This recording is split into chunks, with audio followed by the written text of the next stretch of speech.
Turamukije mu mwese musoma kurikana ibiganiro vya Ganaho TV twongera kandi tubaha n'ikaze mu gihano cyacu nkino cyo kuno munsi wa gatatu igenekerezo n'ijy'umunani ukwezi no kwa kane umwaka w'ibihumbi 2026 mu nkino zaraye zibaye muri UEFA Champions League muri kimwe cya kane gishiri cyanyuma nuko ku munsi w'ejo umugwi wa Bayern Dominique waje kuba utsindira equipe ya Real Madrid imuhira i Santiago Bernabeu ibitsindo bigera kuri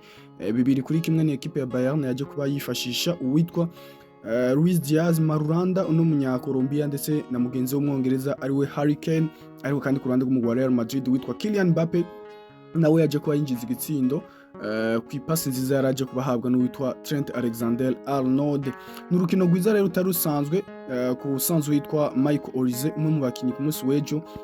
yafashije cyane n'umugwi wa Bayern gushika ku ntsinzi aho yaje kuba natanga n'umupira mwiza waje kuba uvamo igitsindo cy'uwitwa Harry Kane ariko kandi tugenda tutavuze uno munyegori wabo ariwe Emmanuel Neuer w'imyaka 38 numwe mu bagabo vyo kurubona ko mengo ntasaza ejo yakinye match nziza cyane uravye imipira yagiye arakuramwo y'uwitwa Kylian Mbappe ndetse n'uwitwa Vinicius Junior n'undi mupira mwiza yakuye atewe n'uwitwa Eder Militao ni uwitwa Emmanuel Neuer yarayakoze ijoro ridasanzwe na canca mu gufasha umugwi wa Bayern Dominique mu kukingira kugira ngo ntushobore kuba winjizwa ibitsindo rero ni Emmanuel Neuer yaje kuba atogwa nk'umukinyi mwiza yaranze urukino rwa mbere rwo ku munsi w'ejo rwaraye rubereye kuri Santiago Bernabeu equipe ya Bayern Dominique twovuga ko yateye intambwe nziza cyane mu kwerekeza muri kimwe cya kabiri gishiri cyanyuma mu gutsinda equipe ya Real Madrid ibitsindo bigera kuri 2 kuri kimwe no kurindira urukino rwo gusubiriza mu ndwiza ku munsi wa gatatu ico tubiki ariko kandi n'uwitwa Vincent Kompany yarakoze amateka nk'umumenyereza wa Bayern Dominique gutsindira i Santiago Bernabeu nyuma y'imyaka igera kuri 25 mu minota igera kuri 90 nta wundi mumenyereza ari bwaheruka kuba bikora ariko uwitwa Vincent Kompany araje arabikora nyuma y'ino myaka yose igera kuri 25 aje kuba bikora mu gutsindira equipe ya Real Madrid muhira kuri Santiago Bernabeu mu minota igera kuri 90 ariko kandi tukiraho muri urwo rukino ni Trent Alexander-Arnold ariko rekana urugero rudasanzwe nubwo tuba tubona kumenga ivyo kuzibira sikirenga ariko mu nkino zitatu aheruka kubakina uno mukinyi Trent Alexander-Arnold yatanze imipira igera kuri 3 yavuyemo ibitsindo twababwira ko kwigenekerezo rya 22 kwezi kwa gatatu mu rukino rwa Atlético Madrid ndetse na Real Madrid mazi ko Real Madrid yatsinze ibitsindo bigera kuri 3 kuri 1 no mu Atlético Madrid uwitwa Trent Alexander-Arnold yaratanze umupira uvamo igitsindo ejo bundi ku munsi wa gatandatu mu rukino rwako ruhuza umugwi wa Real Mallorca ndetse n'umugwi wa Real Madrid waje ko watsindwamo ariko uwitwa Trent Alexander-Arnold yaratanze pass nziza cyane kuwitwa Eder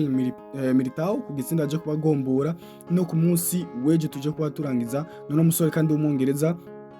bigaragara ko ari karagaruka mu bihe vyiwe vyiza naho nyine aje kubatanga pasi nziza cyane yavuye mu gitsindo cya kimwe cya Real Madrid cinjijwe na Kylian Mbappe yari pasi nziza yari tanzwe n'uwitwa Trent Alexander-Arnold rero ni Trent ubona ko nyuma ko yaraje muri Real Madrid akatanga kuzaragira ibibazo vy'imvune ari kubona ko n'umukinyi ari karagarura urugero rwiwe rwiza cyane na cyane mu bijyanye no gufasha mu busatirizi ubundi mukinyi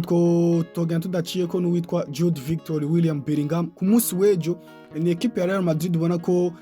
ego yarakina muga mu gice cyambere ubona ko vyarayigora cyane ariko mu gice cya kabiri kuva uwitwa Bellingham yinjiye ubona ko yagerageje kwatsa umuriro ku ruhande rw'umugwi wa Bayern Dominique gutyo baza kuba basatira bice kuno musore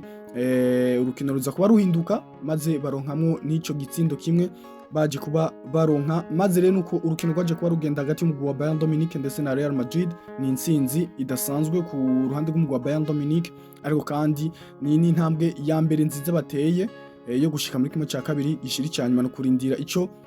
urukino rwo gusubiriza rutubikiye ku munsi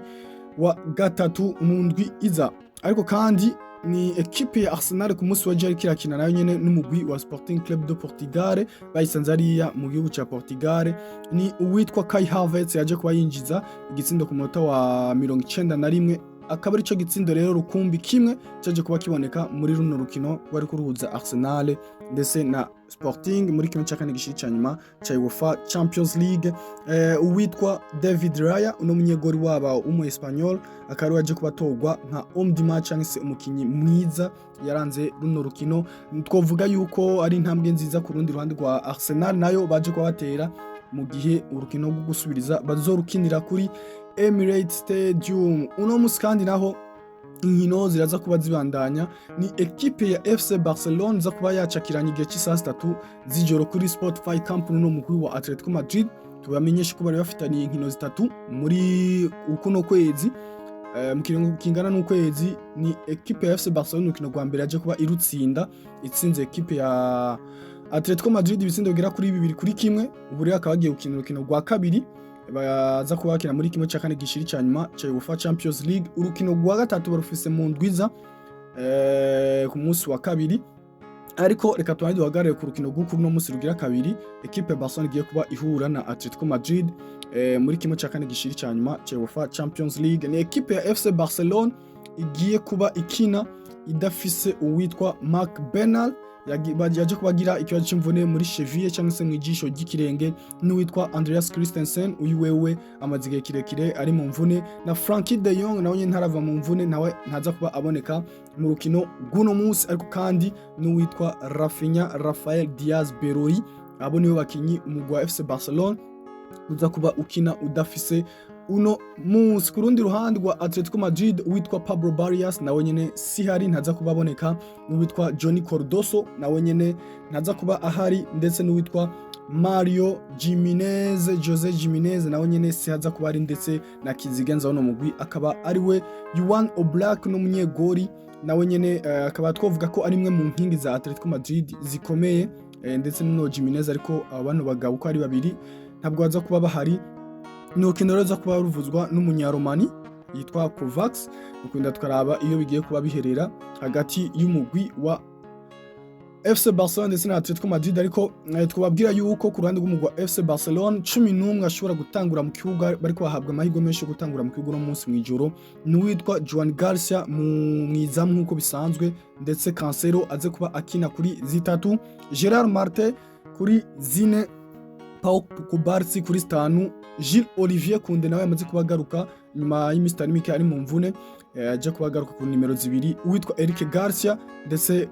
ku nimero 6, Pedri Gonzalez ku nimero 8, Firmino Lopez ku nimero 10, Lamine Yamal ku nimero 7, uwitwa Robert Lewandowski ku nimero 9 na ku nimero 11. Ariko aravuga ko ashobora gutangura uwitwa Marcus Rashford. Ku rundi ruhande rwa Atlético Madrid nabo n'uwitwa Musso aza kuba ari mu igori ku bw'ibura rya Juan Oblak. Ronorma aza kuba ari mu mutima wa defense ari kumwe n'uwitwa Hako.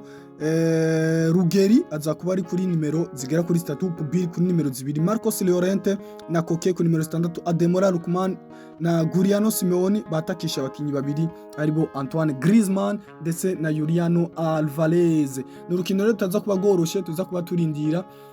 tukaraba iminota 90 cyitubikiye mugabo by'ukuri ni match iza kuba ikomeye itoroshe ku mpande zose. Ariko sigo rukino rero ruza kuba rutekanije kandi runakomeye, ni urukino ruza kuba ruhuza kandi umugwi wa Liverpool ndetse n'umugwi wa Paris Saint-Germain. Equipe ya Paris Saint-Germain igiye kuba yakira umugwi wa Liverpool kuri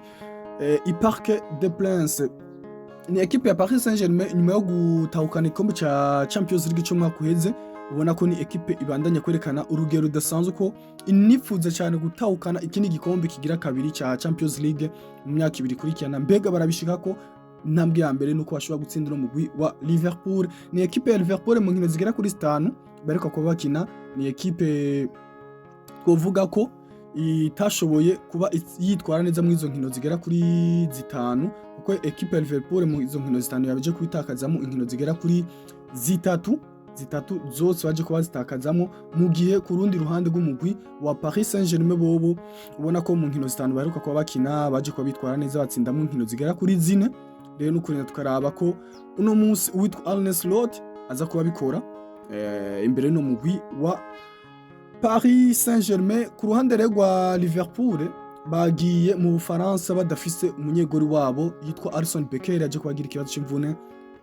Witwa Bajektic wamaze igihe kirekire, Conor Badley nawe nyene nuko amaze igihe kirekire, Wataru Endo ndetse n'uwitwa Leoni Giovanni nawe nyene amaze igihe kirekire ari mu mvune. Ku ruhande rw'umugwi wa Paris Saint-Germain n'uwitwa Badley Barcola ntaza kuba aboneka muri no rukino rwo kuri no munsi, ndetse n'uno mukinyo hagati ariwe Fabian Ruiz akaba ari wakinyi ku ruhande rwa Paris Saint-Germain bataza kuba bahari. Iyindi nkuru twababwira rero ku ruhande rw'umugwi wa Liverpool nuko witwa Alexander Isaac nyuma y'igihe kirekire ari mu mvune uno munsi araza kuba agaragara mu rukino ruza kuba ruhuza umugwi wa Liverpool ndetse na Paris Saint-Germain. Reka tubashimire mwese mwashoboye kuba mudukurikirana naho mu biganiro bigiye kuba bikurikira.